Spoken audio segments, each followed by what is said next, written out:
I'm from Georgia, and I was a campsite girl. I knew nothing about Juliet Lowe, and I knew where Savannah was, but I didn't know that there were any Girl Scouts over there.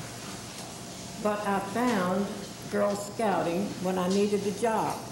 I went to school during the Depression, and I thought I was going to make a lot of money at a campfire camp. It was all of $50 for the summer.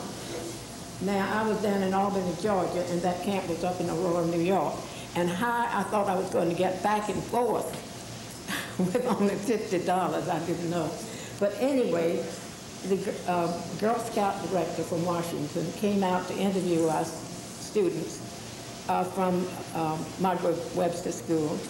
And somehow or other, she decided that she wanted me to come. So when she said, I'll pay, I told her that I had a job. And she said, well, we'll pay you $50. And I thought, oh my Lord, oh, $50, that's twice as much as the campfire girl was going to pay me. And I was not mercenary, but I needed the money in those days. So I said, well, I would write and cancel my contract, which I did. And that is how I got into Girl Scouting. I was the first year at May Flather. The first thing that we did when we went to camp was to learn how to kill a snake. I mean, to trap a snake. We made snake sticks because the camp was first open, and oh, there were rattles all over the place. And so we made these snake sticks, and we learned how to treat a snake bite. Those were the first things that all of us learned when we went to May Flather. And I had a wonderful summer there, and I decided that the Girl Scouts were for me. And from that moment on, I was with the Girl Scouts. Fortunately for us. Well, you have a couple other funny things to tell, too. Oh, I have lots to tell, but I thought we were just introducing ourselves. That's my introduction.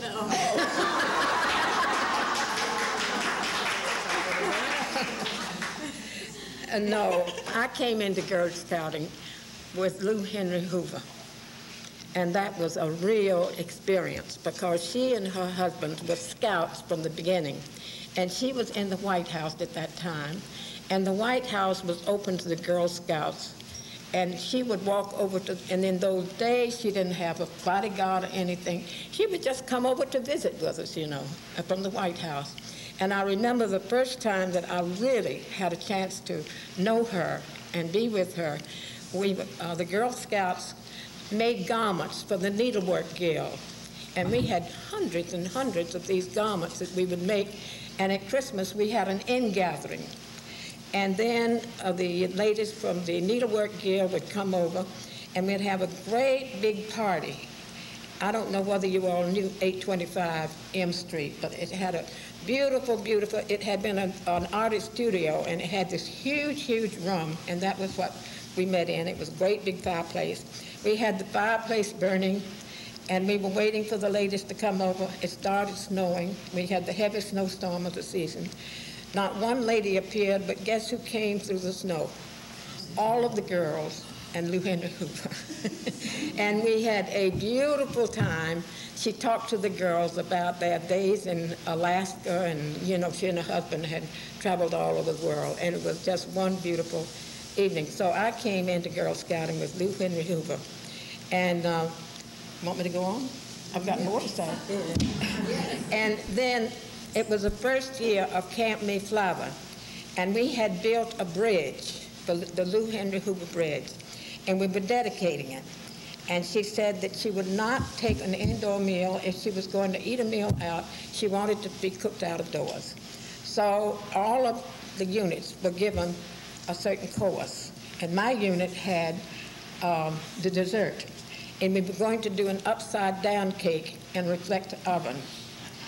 And everything was going fine, you know, we mixed it up, and we had some sherry to go in it, and it was just going to be great. But all of a sudden, it started raining, and it poured, and it poured. And so I thought, oh, they're coming, and what am I going to do? So the fire went out, and I was down on my knees, blowing it, and blowing it, and blowing it, and they have, you know, the public relations people come first. And the public relations people got there and got me with my derriere up in there. 30 years later, I was out in California. I was on the National Girl Scout staff, and I was out in California and visiting the regional director, who was a friend of the Hoovers. And her sister said to me, would you like to go over to the Lou Henry Hoover, the Hoover Memorial at Stanford University? And I said, I would love to. She said, I think you were with the Girl Scouts when Lou Henry was in Washington, weren't you? And I said, yes. She said, well, you would be very interesting. We have a Lou Henry Hoover room, and we have a corner that's given over to Camp May Flather. I said, well, I'd love to see it. And so we were admiring everything, and all of a sudden we came to the corner, and she had this big blown-up picture of the reflector oven. And guess who's there? And she said, you know, one day the person that's in this picture is going to walk in here and see herself.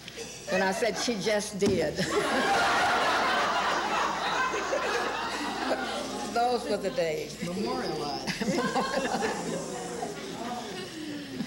And then another time that I was asked to tell about is when I was at Camp May Flather. That's a wonderful camp. I loved every bit of it. And I'll have to tell you this before I tell you the other.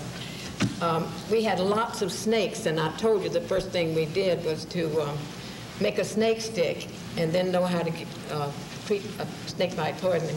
The other thing that we did, and before I joined the Girl Scouts, I was in school, and I wanted, people had been going to this fortune teller, Mrs. McLaren, if any of you ever heard of it, but she was good.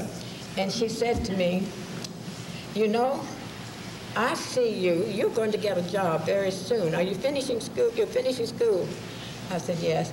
You're going to get a job, and it's working with people in uniforms. Do you know the Girl Scouts? And I said, not very well. She said, well, you're going to know them well because you're going to work with the Girl Scouts. And by the way, when you, and she came out from a seance, when you get that job, you do something about that troop down on 16th, 16th and Harvard. My granddaughter is in it, and the leader is terrible.